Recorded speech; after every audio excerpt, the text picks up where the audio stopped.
Buenas tardes a todos y buenas tardes, ingeniero. Esta es la tarea E2 con la opción número 2, explicar los parámetros, partes, atributos, variables y características, datos de la corriente alterna y la corriente continua. Corriente alterna, bueno, es una corriente que en su magnitud y en su sentido va cambiando a lo largo del tiempo. El flujo eléctrico se da en ambos sentidos de manera alternativa, y de ahí viene la que es la palabra alternativa o alterno. Fijándonos en este gráfico, vemos que tenemos una onda con un semiciclo positivo y un semiciclo negativo, desde el eje X, que hace referencia al tiempo, hasta la punta de la onda de arriba, que hace referencia al voltaje positivo, tenemos un voltaje pico. Y de punta a punta de la onda tenemos lo que es la amplitud o voltaje pico a pico. El tiempo en formarse esta onda es el tiempo o periodo. Y no olvidemos que este es el voltaje negativo. Ya teniendo esos datos y viendo este gráfico, decimos que B voltaje pico a pico es igual a 2 por voltaje pico. Voltaje RMS es igual a la constante 0,707 por voltaje pico. Voltaje pico es igual a voltaje RMS dividido entre la constante 0,713. La frecuencia es igual a 1 sobre periodo. Periodo es igual a 1 sobre frecuencia. Y bueno, se hace referencia una vez más para no olvidarnos que BP es igual a voltaje pico. A significa voltaje pico a pico o amplitud. BRMS significa o es igual a voltaje eficaz. T es igual al tiempo o periodo. Y F es igual a o significa frecuencia, medida en hertz o en ciclos por segundo. Teniendo ya este ejemplo, vemos que nos dan un gráfico en el cual nos dan de dato que tenemos 10 voltios arriba y 10 voltios abajo.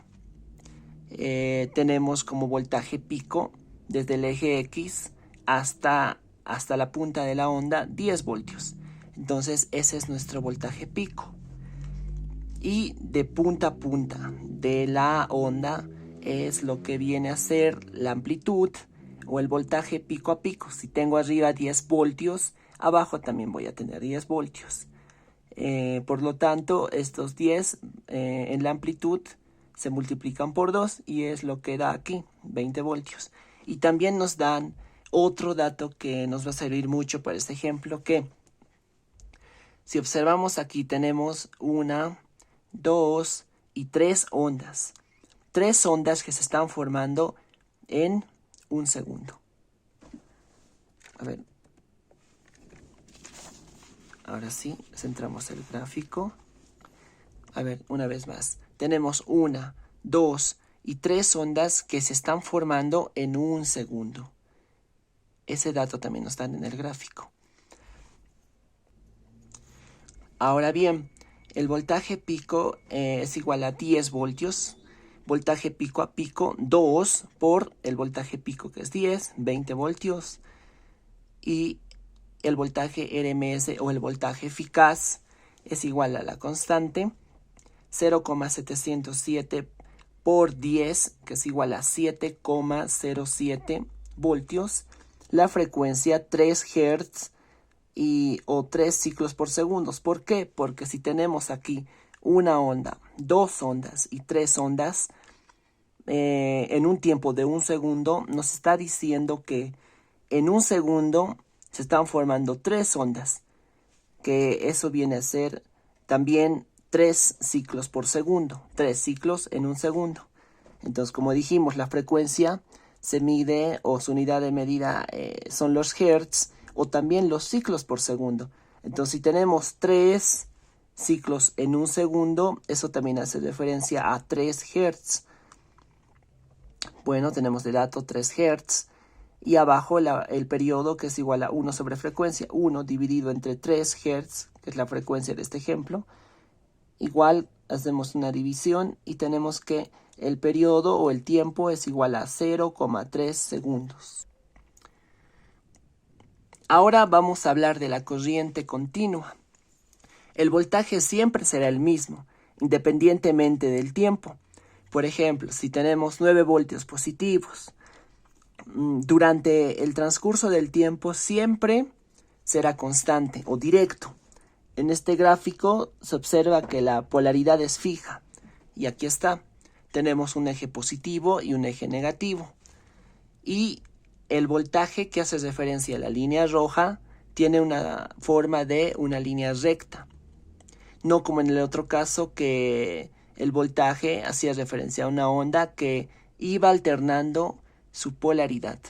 En este caso tenemos una línea recta que por lo visto es constante.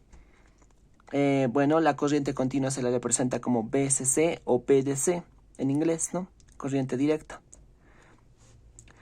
Y bueno, entonces teniendo ya estos datos, decimos que la corriente continua o el flujo de electrones no cambia de dirección ni magnitud. La dirección y magnitud es constante. La corriente continua es producida por fuentes como baterías, celdas solares, etc. Este tipo de corriente se puede almacenar en baterías en forma de energía química y tiene aplicaciones en bajo voltaje, como por ejemplo el sector automotriz, baterías, electricidad del automóvil o cargar baterías, etc. A diferencia de lo que no había mencionado antes con la corriente alterna, que el uso o está presente generalmente la corriente alterna en alto voltaje. Sin embargo, en la corriente continua, en donde se hace más uso o donde hay más aplicaciones, es en bajo voltaje. Entonces recordemos, la corriente alterna tiene una aplicación o se usa más o se usa en altos voltajes, mientras que la corriente continua tiene mayores aplicaciones en bajo voltaje. Esa es la diferencia y esas son las características de la corriente continua y la corriente alterna.